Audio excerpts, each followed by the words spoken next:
हो गया जी। तो शुरू करते हैं एक बार फिर से संप्रभुता से। ठीक, संप्रभुता शब्द सुपर प्लस एनस लैटिन शब्द से लिया गया है, लैटिन भाषा के, जिसका अर्थ होता है सर्वोच्च शक्ति या सत्ता।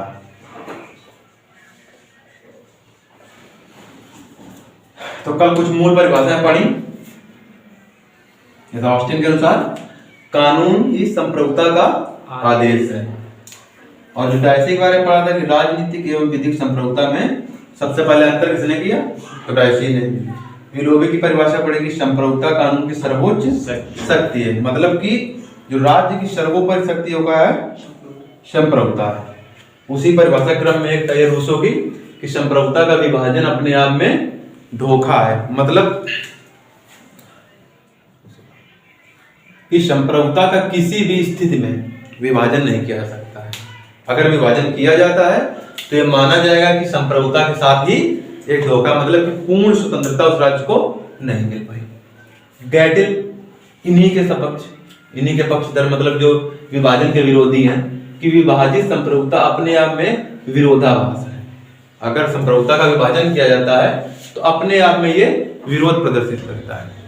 और एक हेनरी मैन महोदय हैं, ये हैं संप्रभुता के आलोचक, घोर आलोचक, विशेषकर एकलवादी संप्रभुता के। और एकलवादी संप्रभुता में ऑस्टिन के ये मानते हैं कि संप्रभुता निश्चित एवं मानव सृष्टि में नहीं रहती, मतलब संप्रभुता कोई ऐसी चीज नहीं है जो किसी एक श्रेष्ठ मानव में निवास करे या जो निश्चित हो या स्थायी हो।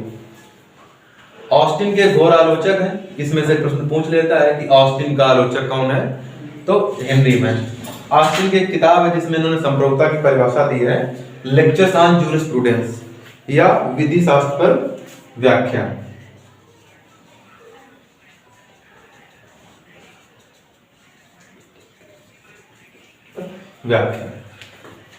कुछ ये फिर कल वाले रिवीजन कर लो एक बार। जो संप्रभुता के प्रकार बताए थे, नंबर एक वास्तविक एवं नाम मात्र की होती है, दूसरी वैधानिक होती है, तीसरी लोकप्रिय संप्रभुता, राजनीतिक संप्रभुता, कानूनी संप्रभुता और एकलवादी संप्रभुता, बहुलवादी संप्रभुता। जिसमें से ये जो जनक है इनके संवैधानिक संप्रभुता के हाब्स, लोकप्रिय संप्रभुता के रूसो, राजनीतिक संप्रभुता के लाक, अन्य जिनके हैं वो सब सामने लिख दिए गए हैं। अब यहाँ तक कल पढ़ा था एकलवादी संप्रभुता तक। ठीक, अब आज बहुलवादी संप्रभुता को देखते हैं, जिसमें बहुलवादी संप्रभुता के जनक कौन है? गियरके।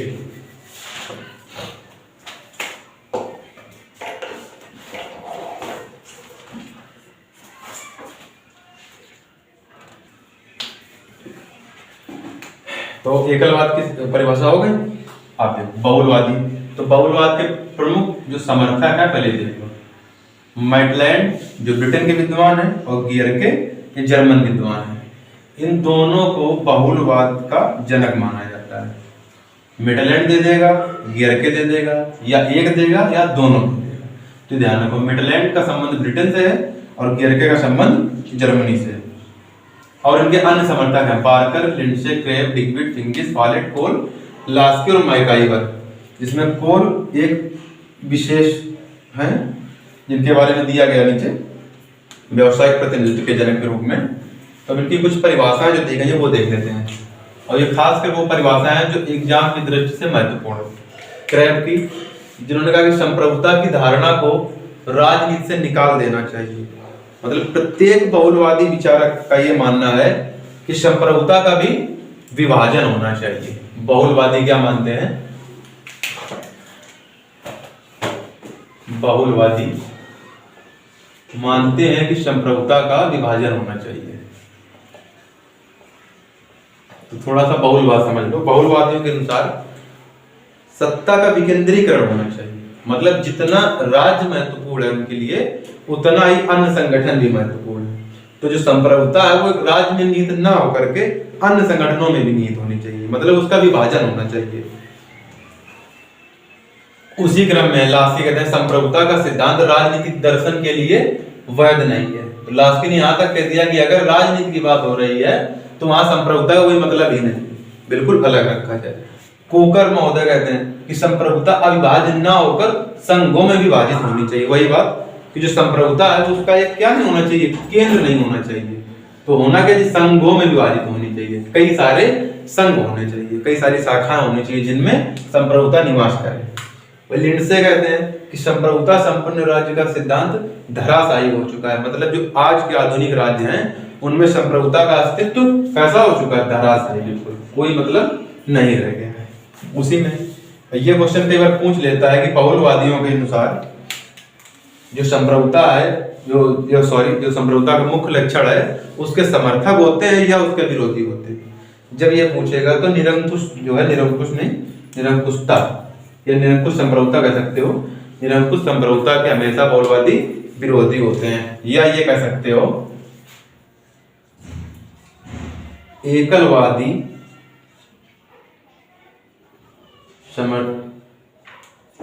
एकलवादी बहुलवाद के विरोधी होते हैं। ये दोनों विचारधारा एक दूसरे से कैसे जुड़ी हुई हैं, विरोधी। इसे ध्यान रखना है। कई बार क्वेश्चन में दे देता है कि निम्नलिखित में से कौन सा कथन सत्य है।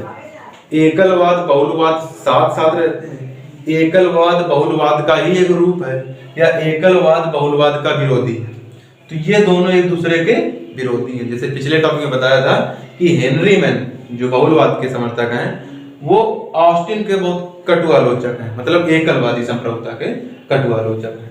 और उसी में कहते हैं GDH कोल, जिनका नाम इधर दिया गया है, ये बहुलवादी समर्थक हैं। इनका मानना कि इनके अनुसार जो व्यवसाय के प्रतिनिधित्व का जनक इन्हें कहा जाता है, क्योंकि ये किसी भी प्रकार की संप्रभुता में, शासन व्यवस्था में सबसे ज्यादा प्राथमिकता देते हैं तो किसे, व्यवसाय के प्रतिनिधित्व, मतलब जिसका जैसा व्यवसाय में जितना ज्यादा योगदान उसे उतना ज्यादा प्रतिनिधित्व मिलना चाहिए। तो उधर बहुलवादी संप्रभुता देखा, उसके समर्थक। अब देख लो एकलवादी संप्रभुता के समर्थक। एकलवादी संप्रभुता के समर्थक में बोंदा, Hobbes, Rousseau, Austin, Bentham, Bryce, Hegel और अन्य भी कुछ। और संप्रभुता के जनक हैं वो बोंदा 16वीं सदी में। और संप्रभुता की बहुत एक प्रसिद्ध परिभाषा है संप्रभुता को लेकर के बोंदा की, संप्रभुता प्रजाजन एवं नागरिकों के ऊपर वो सर्वोच्च शक्ति है, ठीक, जिसे किसी विधि द्वारा नियंत्रित नहीं किया सकता है। अब इसमें से क्वेश्चन पूछ लेता है इन चारों कथनों में से कि संप्रभुता का जनक कौन है, या संप्रभुता शब्द की उत्पत्ति किसने की, तो बोंदा ने। हाब्स ने उसे आगे बढ़ाया, व्याख्या की उसकी, और रूसो ने उसे आगे बढ़ाया, और ऑस्टिन ने उसे चरम बिंदु पर पहुंचाया।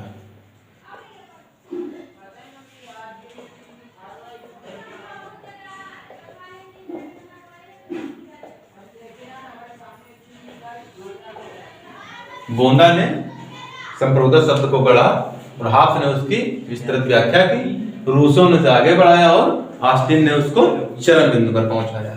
और बेंथम, ब्राइस, हीगल इनके आदि समर्थक हैं। इस संप्रभुता के जो एकलवादी सिद्धांत को अद्वैतवादी संप्रभुता या प्रत्ययवादी संप्रभुता भी कहा जाता है। अब एकलवादी संप्रभुता का जनक ऑस्टिन को माना जाता है। वहीं आंतरिक संप्रभुता, क्योंकि जो संप्रभुता उसके मुख्य दो भाग होते हैं, आंतरिक संप्रभुता और एक बाह्य संप्रभुता। आंतरिक संप्रभुता के जनक ऑस्टिन ही है और बाह्य संप्रभुता के जनक ग्रोसियस। अंतरराष्ट्रीय कानून के जनक भी ग्रोसियस है। अब थोड़ा सा ये समझ लेते हैं कि संप्रभुता है क्या।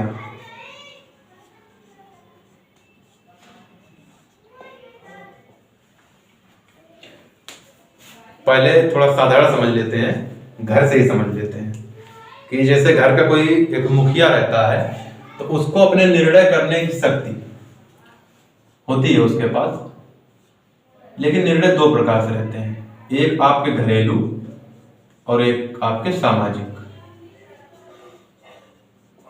उसमें यह होता है, जैसे घरेलू निर्णय का मतलब है कि आप घर के अंदर की बात कर रहे हैं, तो इसे हम ये कह सकते हैं आंतरिक संप्रभुता। और सामाजिक मतलब घर से बाहर हमारा संबंध स्थापित हो रहा है, किसी प्रकार का निर्णय ले रहे हैं, तो इसे कह सकते हैं हम बाह्य संप्रभुता। उसी प्रकार राज्य का ये, राज्य की आत्मा इसे कई बार बोला जाता है या होती भी है। राज्य के पक्ष में संप्रभुता की जिस राज्य के पास संप्रभुता है तो ये कह सकते हैं कि उसको अपने देश के हित में कानून बनाने का पूर्ण अधिकार है। उसके अतिरिक्त देश के बाहर किसी भी देश के साथ संबंध रखने का, संबंध विच्छेदित करने का पूरा अधिकार है। तो उसे बोला जाता है कि यह राज्य संप्रभु है। जैसे कि हमारी संविधान की प्रस्तावना में लिखा हुआ है, हम भारत के लोग भारत को एक संपूर्ण प्रभुत्व संपन्न, तो वहां संप्रभुता की बात की गई है। तो उसमें दो भाग हो गए, एक हमारा आंतरिक और एक बाह्य। आंतरिक और बाह्य दोनों निर्णय लेने की स्वतंत्रता ही राज्य की संप्रभुता कहलाती है। ठीक, अब इसके कुछ तत्व हैं आवश्यक, जिनके बिना संप्रभुता कहा जाता है कि शून्य हो सकती है। जैसे कि नंबर 1, संप्रभुता अविभाज्य होती है। संप्रभुता का विभाजन नहीं किया जा सकता है। इसी पक्ष में रूसो ने जैसे कहा था कि संप्रभुता का विभाजन अपने आप में एक धोखा है, अध्यय होती है, अनन्य है, सार्वभौमिक और निरंकुश है। निरंकुश संप्रभुता के जनक हाब्स कहे जाते हैं। निरंकुश संप्रभुता के जनक हाब्स, और ये स्थायी है और ये मौलिक है। स्थायी मतलब इसका ये मतलब नहीं है कि इसका स्थानांतरण इधर से उधर हो सकता है, ये परमानेंट है, मतलब स्थित, जैसे बोल सकते हो कि जो उसकी स्थिति है राज्य में निहित है, वो एकदम परमानेंट है। अनन्य मतलब कि जो संप्रभुता के जैसी सत्ता है वो राज्य में दूसरी कोई नहीं हो सकती है, संप्रभुता से उच्च नहीं हो सकता है। उचित अध्यय, जैसे कोई पेड़ है तो अपना वो वर्चस्व तब तक नहीं छोड़ सकता है जब तक कि उसकी जड़ें न काट दी जाए, वैसे ही संप्रभुता अध्यय है, इसको उधार नहीं दिया जा सकता है, न लिया जा सकता है। जैसे कोई देश सोचे कि लाओ अमेरिका से हम संप्रभुता उधार ले लें, तो अपने प्राण कोई उधार नहीं देता है। संप्रभुता जो है राज्य का प्राण है, तो ये उधार में नहीं दी जा सकती है, अध्यय है। दे मतलब जो दी जा सके, अध्यय जिसे दिया न जा सके। ठीक, निरंकुश राज्य किसी भी प्रकार के निर्णय आंतरिक एवं बाहरी लेने के लिए स्वतंत्र है। तो ऐसी शक्ति निरंकुश ही होती है जिस पर कोई अंकुश ही ना हो, जिसके साथ चाहे संबंध बनाए, जिसके साथ चाहे संबंध ना बनाए। ठीक, अब मौलिकता, जो संप्रभुता की मौलिकता है, इसके स्थान पर अन्य किसी को वरीयता नहीं दी जा सकती है, संप्रभुता की ही वरीयता रहेगी। अब जैसे बहुलवादियों में कई बार क्वेश्चन पूछ लिया जाता है, तो बहुलवादियों के अनुसार संप्रभुता विभाजित होनी चाहिए। बहुलवादी संप्रभुता कैसा मानते हैं? विभाजित।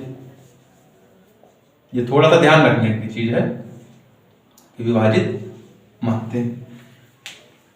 जैसे क्रैब ने कहा था, एक मिनट,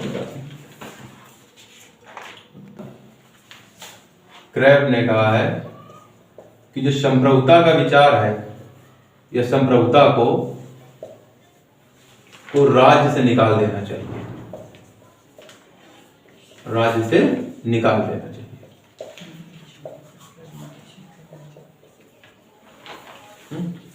कोई गलत है? तो अब बहुलवादियों के अनुसार संप्रभुता होनी ही नहीं चाहिए, अगर है तो कैसी होनी चाहिए? विभाजित होनी चाहिए। क्योंकि बहुलवादी क्या मानते हैं कि जो राज्य जितना महत्वपूर्ण है उतने ही महत्वपूर्ण अन्य संगठन भी है। ठीक, तो संप्रभुता का विभाजन अनिवार्य है। दूसरी चीज का वो विरोध करते हैं निरंकुश, कि संप्रभुता निरंकुश नहीं होनी चाहिए। संप्रभुता कैसी होनी चाहिए बहुलवादियों के हिसाब से? अनिरंकुश, या ये कह सकते हो सीमित होनी चाहिए संप्रभुता। तो ये दो बिंदु बिल्कुल ध्यान रखने की चीज है कि बहुलवादियों के अनुसार संप्रभुता कैसी होनी चाहिए? विभाजित एवं सीमित। असीमित नहीं, सीमित। असीमित तो एकलवादियों के अनुसार। ठीक, तो अब इसमें जो डाउट है वो से एक बार देख लो, मतलब पढ़ने के बाद हौच पौच न रह जाए कि एकलवादियों के अनुसार क्या है, बहुलवादियों के अनुसार क्या है, संप्रभुता क्या है। वो हमने शुरू में बता दिया कि लैटिन के सुपर एनस से बना है, लैटिन शब्द के सुपर प्लस एनस, और अंग्रेजी के सॉवरेनिटी शब्द से बना है। इसका मतलब क्या होता है? सर्वोच्च शक्ति या सर्वोच्च सत्ता। ठीक, अब इससे संबंधित जो परिभाषाएं थी वो लिखवा दी गई। ठीक, जो बची हैं वो अगले टॉपिक में करवा देंगे। क्या के लिए बोल दो? अच्छा अच्छा, अब जैसे एकलवादी और बहुलवादी में थोड़ा सा समझना, ठीक? तो एक बार फिर से समझ लो।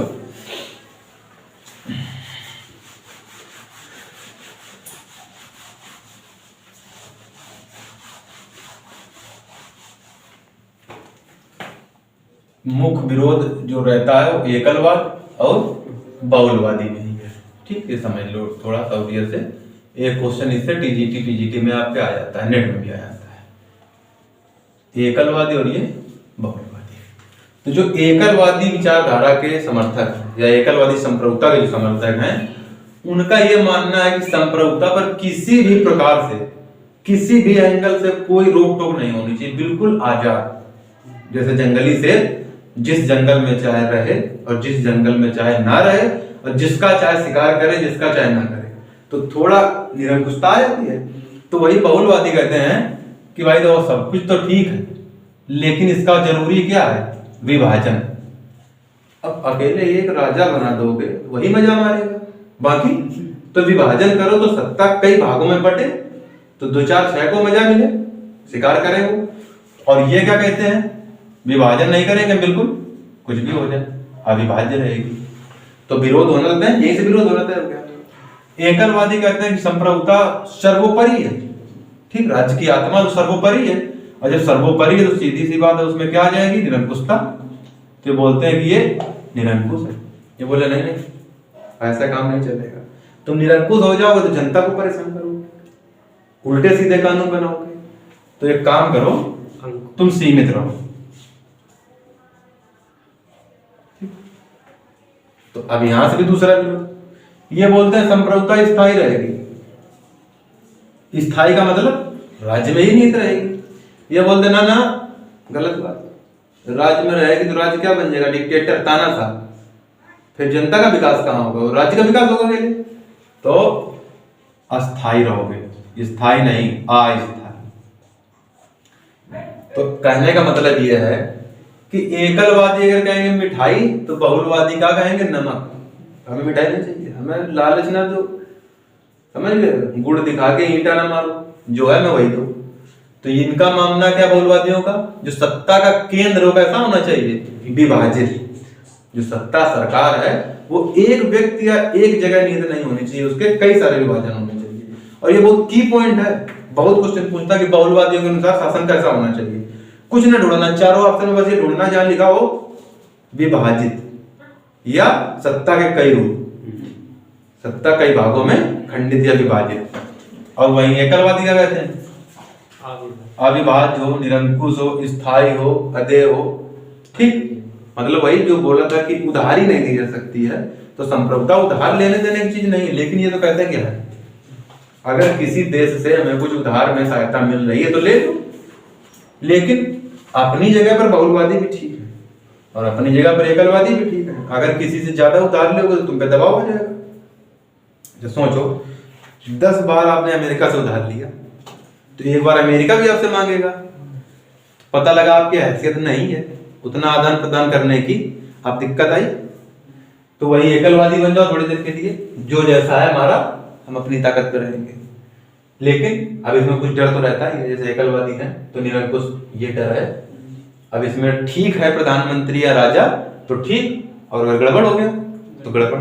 अब इनका समझ लो, ये कहते हैं विभाजित हो, तो विभाजन में इसमें भी एक समस्या है। मान लो 10 शासन के 10 केंद्र बना दिए गए थोड़ी देर के लिए, इनके अनुसार ये केंद्र बन गए इतने सत्ता के, ये इतने संभालेंगे सत्ता को। तो एक चीज नोटिस किया होगा, जब ड्यूटी जो होती है, हमारे कर्तव्य कई शाखाओं में बटे होते हैं तो काम ठीक नहीं हो पाता है। ये सोचेगा तुम कर लोगे, तुम सोचोगे हम कर लेंगे, हम सोचेंगे वो कर लेंगे, तो ऐसे काम रुक जाता है कई बार। लेकिन इनका ये मानना है कि थोड़ा हम करेंगे, थोड़ा ये करेंगे, थोड़ा ये करेंगे, तो ऐसे काम हो जाए। तो ये अपने मन से तर्क न लगाओ कि हम एकलवादी हैं कि बहुलवादी। बहुलवादी क्या कहते हैं कि सत्ता का विभाजन आवश्यक है, और एकलवादी विभाजन आवश्यक नहीं है। जो की वर्ड है बस वो ध्यान रखो अच्छे से, ठीक? और जो रह गए संप्रभुता से संबंधित पॉइंट या बिंदु वो कमेंट कर दो।